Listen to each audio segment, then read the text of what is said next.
Bonjour mesdames et messieurs, bienvenue dans votre émission Entre nous, décryptage.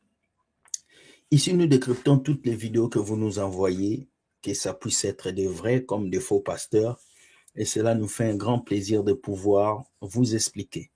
Il peut y avoir des moments des versets bibliques, il peut aussi y avoir des moments où on va juste commenter. Ne nous tenez pas rigueur parce que ce n'est pas une prédication, c'est juste des commentaires apportés sur des vidéos. Aujourd'hui, on a quelques vidéos qu'on va visionner. S'il vous plaît, je vous demande de liker et de partager. Pourquoi pas faire des captures d'écran, faire même des captures d'écran et envoyer ça sur TikTok, dans vos TikTok. Voilà, soyez bénis. On va commencer avec la première vidéo. La première vidéo, ça fait trop rire. La première vidéo, c'est quoi? Attends, on prend la première vidéo. Je veux t'inviter à prendre un pacte de fidélité. Répétez après moi, phrase par phrase, devant Dieu et devant cette assemblée. Je déclare que je m'enracine dans cette maison. Je ne suis plus un vagabond spirituel. J'embrasse la vision de cette maison. J'honore l'autorité que Dieu a établie ici.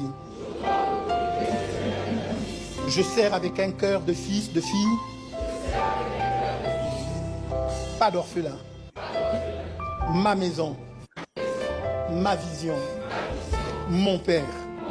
C'est là que je règne. Amen. Si je comprends bien, maintenant, on vous fait faire des pactes de fidélité. Ce n'est pas possible. Dieu ne vous a jamais dit d'être fidèle à un temple bâtiment. Dieu ne vous a jamais dit d'être fidèle à un temple bâtiment.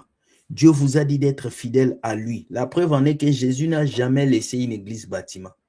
Comment dans vos églises, on peut vous faire faire des pactes de fidélité? Et des gens dans cette église répondent comme ça. Des diplômés, des gens qui ont le baccalauréat ne sont pas capables de réfléchir. Vous avez rempli les fiches des membres, ça ne suffit pas. Vous donnez des dîmes, ça ne suffit pas.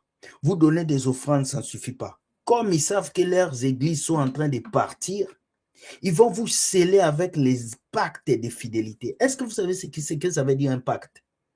Un pacte veut dire une alliance. Vous tissez alliance avec un bâtiment.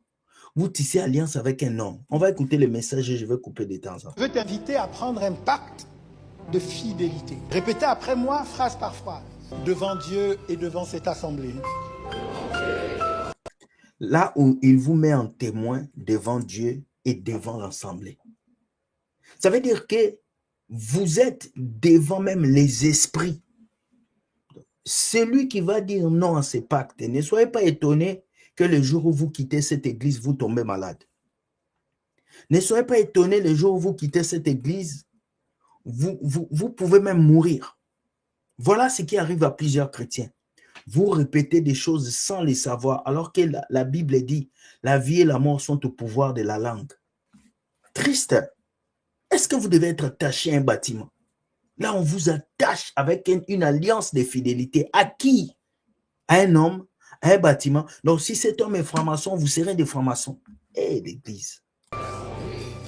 Je déclare que je m'enracine dans cette maison. On ne s'enracine pas dans une maison. On s'enracine en Christ. Il a dit, c'est lui qui croit en Dieu, il est comme un arbre planté près d'un courant d'eau. On s'enracine en Jésus, pas à un temple bâtiment. Vous prêtez serment à une église bâtiment. Mais c'est triste. Je ne suis plus un vagabond spirituel. Dans ce qui est un vagabond spirituel, c'est quelqu'un qui va d'église en église. C'est lui un vagabond spirituel. Ah, les chrétiens. On avance. J'embrasse la vision de cette maison. J'honore l'autorité que Dieu a établie ici. Si Dieu a vraiment établi l'autorité, l'autorité n'a pas besoin d'obliger les gens à faire une pacte de fidélité. Non. L'autorité ne doit pas obliger. Si c'est vraiment Dieu qui t'a établi comme autorité, Dieu va pousser les gens à te respecter. C'est triste. Si tu commences à obliger les gens à faire un pacte de fidélité, ça veut dire que Dieu ne t'a pas appelé. Ça veut dire que tu n'es pas sûr de ton autorité. Parce qu'un homme de Dieu qui est sûr de son autorité n'a pas besoin d'obliger les gens à faire un pacte de fidélité. C'est triste. Ouh. Mais c'est tristement triste ce que je vois ici. Oh là là, c'est pas bon ça. On avance, let's go. Je sers avec un cœur de fils, de fille. Pas d'orphelin. Ma maison. Ma vision. Mon père. Quel père? Il n'est pas votre père, c'est Dieu qui est votre père. On vous fait répéter des choses que vous ne maîtrisez pas. Ça fait mal. Hein? C'est là que je règne. Dieu ne nous a pas appelés à régner dans les temples et bâtiments. Dieu ne nous a pas appelés à régner dans ce monde. Dieu nous a appelés à régner avec lui dans le ciel. Parce que tout règne de ce monde est éphémère. Tu n'es que poussière. Tu retourneras à la poussière. Voilà ce qu'on fait faire dans les églises maintenant. Parce qu'ils ont essayé l'huile d'onction, ça n'a pas marché. Ils ont essayé des savons, ça n'a pas marché. Maintenant, ils commencent à vous faire citer des pactes de fidélité. Oh Seigneur, délivre ces peuples. Aïe! C'est triste, hein? La Bible dit, mon peuple périt parce qu'il manque de la connaissance. Et c'est ce qui se passe ici. Par manque de connaissance, vous êtes prêts à tout, même à citer des versets bibliques pour faire entrer vos fidèles dans un... Donc, si tu signes un pacte de fidélité dans cette église, imagine que tu dois voyager pour aller en France. Tu n'auras pas de visa. Oui. Ton travail va t'imiter ailleurs, ils vont imiter quelqu'un d'autre. Parce que tu as signé un pacte de fidélité à un lieu. Tu as signé un pacte avec les esprits, les choses de ce lieu. Ça veut dire que tu t'es attaché à un temple. Et si tu veux quitter cette église, tu dois chercher ce pasteur pour qu'il prie pour toi. Les chrétiens, faites attention à tout ce que vous répétez qui sort de la bouche de ces pasteurs. Faites attention. C'est triste, hein? Deuxième vidéo. Ah, mon Dieu, aide-nous, Seigneur. Deuxième vidéo, let's go. N'épousez pas les pasteurs. C'est ton mari qui est impudique. Je donne le conseil à toutes les filles célibataires. N'épousez pas les pasteurs. Mais toutes les célibataires, conseil gratuit. Prophète, fuis. Pasteur, fuis. Évangéliste, fuis. Apôtre, fuis. Je suis femme de pasteur. Mais près de 22 ans de mariage par la grâce de Dieu. Quand je te parle des pasteurs, je sais de quoi je parle. Les femmes les plus malheureuses sont les femmes des pasteurs. Les pasteurs sont amoureux des fidèles plutôt que de leurs femmes. Je suis fille de pasteur. J'ai dit, c'est ton mari qui est impudique. Amen. Ah, c'est ton mari qui est impudique. C'est pas les pasteurs qui sont impudiques. C'est pas les pasteurs qui sont des aventuriers. C'est ton mari même. Et je suis l'enfant des pasteurs. Je connais ce que votre papa, tu l'acquises d'être impudique. C'est ton père même. Amen. Oh non, je suis la femme d'un pasteur. Je sais ce que je vous dis. Je dis, oh, c'est ton mari même qui est impudique. Donc, cette maman, Joël Kabassel, est venue dire aux gens le message de n'épousez pas les pasteurs, n'épousez pas les prophètes, n'épousez pas les évangélistes. Beaucoup de pasteurs aiment les femmes de l'église. Elle a dit la vérité. Moi, je sais depuis longtemps que les pasteurs bouffent les sœurs des chorales. Les pasteurs couchent avec les sœurs des églises. Ça, c'est une vérité. Maintenant, l'autre pasteur n'est pas content. Peut-être parce qu'il est célibataire ou il fait souffrir sa femme. Il vient dire à l'autre, c'est ton papa qui était impudique parce que le papa de maman Kabassel, c'était un pasteur. C'est ton mari qui est impudique. N'épousez pas les pasteurs. C'est ton mari qui est impudique. Je donne le conseil à toutes les filles célibataires. N'épousez pas les pasteurs. Mais toutes les célibataires, conseil gratuit. Prophète, fuis. Pasteur, fuis. Évangéliste, fuis. Apôtre, fuis. Je suis femme de pasteur. Mais près de 22 ans de mariage par la grâce de Dieu. Quand je te parle des pasteurs, je sais de quoi je parle. Les femmes les plus malheureuses sont les femmes des pasteurs. Je vous avais déjà dit ça ici, que maman pasteur va parler. Voici maman pasteur a commencé à dévoiler. Les femmes les plus malheureuses sont les femmes des pasteurs. Et c'est vrai. C'est vrai ce qu'elle dit. Mais elle-même, elle est en train d'expliquer sa propre situation. Il faut que vous puissiez savoir que les femmes des pasteurs sont très, très stratégiques. Elle vit une situation et elle vient vous expliquer dans la prédication. La plupart des pasteurs ou des femmes de pasteurs expriment leurs problèmes dans leur prédication. Ça fait partie de la psychologie inversée. Ça veut dire que s'ils ont un problème, ils viendront vous expliquer le problème par la prédication. C'est comme les artistes et musiciens aussi. Un artiste et musicien qui a un problème, il va le chanter. Vous n'allez jamais comprendre. C'est ce que cette femme fait. Elle explique que son mari la trompe. Elle explique qu'elle est malheureuse. Elle vous dit, ne soyez pas malheureuse comme moi. N'épousez pas le pasteur. En fait, maman Joël Tabassé, le problème n'est pas d'épouser un pasteur. Le problème, c'est d'épouser un homme qu'on aime. Le problème, c'est d'épouser une femme qu'on aime. Parce qu'on n'épouse pas le titre, on épouse la personne. Poussez plutôt les femmes à épouser des hommes qu'elles aiment. Nous allons lire un verset par rapport à Maman Kabassele. Tu as bien parlé, mais à un moment aussi, tu es à côté, quoi. Il faut que, quoi. Dans 1 Timothée 3, verset 2, on nous dit quoi? Il faut que l'évêque soit irréprochable, mari d'une seule femme, sobre, modéré, réglé dans sa conduite, hospitalier, propre à l'enseignement. On dit qu'il faut que l'évêque soit mari d'une femme.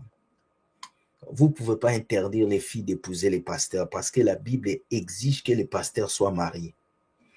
Donc, c'est très important. Il faudra mesurer l'apport de votre message. Parce qu'il y a des filles, quand vous allez dire n'épousez pas des pasteurs, il y a des filles qui vont catégoriser tous les pasteurs comme mauvais.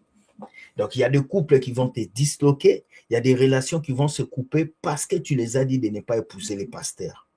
Donc, il faut être sage quand vous prenez un micro, Maman Kabassele. C'est très important. Vous êtes une femme, je ne veux pas me manquer du respect, mais il y a une part de vérité dans ce que vous avez dit. Les pasteurs sont les plus gros impudiques. Ça, je sais. Le péché mignon des pasteurs, c'est le sexe. Tout le monde le sait. Et le sexe avec les filles des chorales, surtout la sœur qui chante bien là. Oh là là là, c'est elle là. C'est elle qui passe tous les samedis avec le pasteur à l'hôtel. Et Maman Pasteur le sait. Elle le sait. Elle sait que le pasteur mange dans la chorale. Elle sait. Mais après, j'avais à vous dire ça. On va avancer. Les pasteurs sont amoureux des fidèles plutôt que de leurs femmes. Je suis fille de pasteur. Je dis, c'est ton mari qui est impudique. Amen. Ah, c'est ton mari qui est impudique. C'est pas les pasteurs qui sont impudiques. C'est pas les pasteurs qui sont... Écoute, les pasteurs sont des aventuriers, les pasteurs sont des impudiques. Il y a aussi des mamans pasteurs qui sont des impudiques. Oui.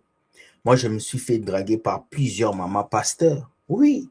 Des mamans pasteurs qui m'ont dragué, qui m'ont fait les beaux yeux. Si j'étais méchant, j'allais prendre la part du gâteau des papas pasteurs. Mais j'ai toujours été un enfant qui a été bien éduqué. Voilà pourquoi je vous dis, c'est pas seulement les pasteurs qui sont pas sérieux. Les mamans pasteurs aussi ne sont pas sérieuses. Oui, beaucoup de mamans pasteurs sortent avec les chantres de l'église. Les hommes, oui, je le sais.